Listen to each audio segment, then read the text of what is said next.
Hey, my Legion, how y'all doing today? We're here to review the Trivial Pursuit version of horror. Well, the Trivial Pursuit version of horror movies, the horror movie edition. And John posted that on Facebook. What, like 2 weeks ago? Yeah. And then he got it on Amazon. We just played it, and it is tough. Yeah. Of course, Jason and I are at the point where even some of the easy ones were brain farting. I was like, what's that person's name? Yeah. Oh, okay. So sometimes we brain fart on easy stuff even. But, yeah, well, and we haven't seen all the horror movies. Yeah. Yeah, this is 100 years of horror. So it's kind of neat. So it has some newer ones. Like, one of the questions that I didn't get to ask you, but was on one of the cards I drew, was about The Void that just came out a couple of years ago. Oh, yeah.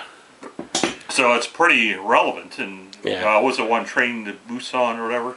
Train to Busan, yeah. Yep, that's a fairly new. Yeah. So, yeah, it's kind of cool. And we had some, it's 17 and up, so, like, for, like, more mature movies and stuff like that. Like, there was two questions that John asked. I would have gotten to what type of film was the movie Cannibal Holocaust. I don't know. Do you I know. My problem was I was thinking genre. Yeah, genre. Mondo instead of found footage. Found footage. I should have been thinking that, and I would have got it. But for some reason, I was thinking genre. So even sometimes you brain fart like that. Yeah. And then the last one I asked, what was the name of the magician in The Wizard of Gore, the Hertz Gordon Lewis one? Which I've never seen. Yeah. That was Montag.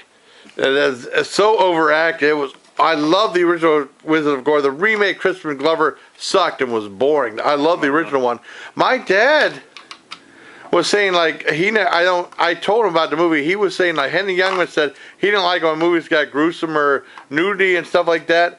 He was in that movie, and that was like Hertz Gordon Lewis's goriest movie. It had lots of nudity, including the parts where one nipple gets cut off and regular milk comes out, the other one, and then chocolate milk comes out, and he put them both champagne and tinged them together. All right, so like here is the categories. So you have monster, gore / disturbing, psychological, paranormal, killer, and international. Those are the categories of horror for us.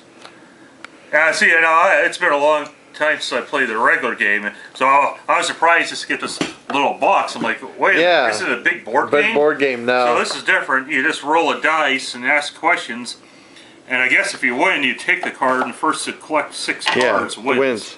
Which, okay, whatever, but we didn't play by that. We just had fun asking each other questions. See if we knew anything, which we don't know as much as we thought. Yeah, I loved it, though. I loved it. It's fantastic. I think it's a great game. I think Queenie Todd was playing on her podcast. I could be mistaken. But I gave her a shout out on her podcast last night. That went almost 8 hours. Wow. That was a lot. But she did live Google Hangout, and she was able to read. She must have had like her phone or something like that. So when I did live Google Hangout, I could never read the chat. You have to have like another device. So when I do the live streams, I had that, and then you could read the chat right there, But, I love this game. I give it a 10 out of 10. I think it's brilliant, well thought out. And, I think it's fantastic. Yep, and we'll end up learning more about movies. Oh, hell yeah. How much was it on Amazon? I want to say around $30 maybe. $30? Wow. Which is kind of expensive, but I didn't think it was going to be like those card games are getting so expensive now. If it was Magic the Gathering, it'd be, I don't know how much. It'd be a lot. But it's really cool. Game is, what becomes, I think, expensive is that some cards are rare, and so you try to buy them individually, then it becomes expensive. I think. I don't know. I never really played it. But I never played it. I know Roland likes it a lot. Yeah. And it's funny because, like, the Witcher video game series, they kind of made their own called Gwent in the game. Because, like, the first couple games you're playing poker with dice. But then they came up with their own version of Magic the Gathering type of game called Gwent.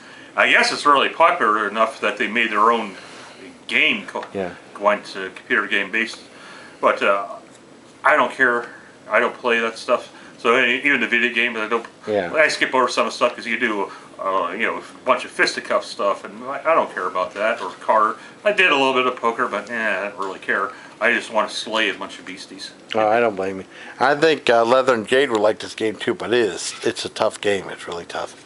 So I guess It's that's it. really tough if you don't know the answers. Yeah, well, that's true. I mean, some of I mean, and then you brain fart and stuff. So he just asked me who directed Get Out, and I should have known that. Jordan Peele. I just saw the movie, and I just wasn't thinking. He said, "What comedy team?" I started, for whatever reason, I started Burns and Allen. I was like, "What?" Jordan. Well, then I brain Yeah. farted on Margot Kidder. Yeah. Oh, yeah. Who was in Black Christmas and Superman. Yeah, I know. Oh, I couldn't yeah. think of her name. I knew I could picture it, but I just brain farted on Margot Oh, yeah. Kidder. I'm like, oh, they made fun of her in Family Guy. Yeah, well, I Just think running she's out of the house. sexy though. I always Yeah. like Margot Kidder. So You like his deep raps. Yeah. yeah. Like Scarlett Johansson. Yeah, yeah. Oh yeah. So I guess that's it for me and my buddy John. So till next time, everybody, please turn on myself this time without shutting the camera off. Take care of my legion. The horror, the horror of Yig. That is horror. That is Yig. All right.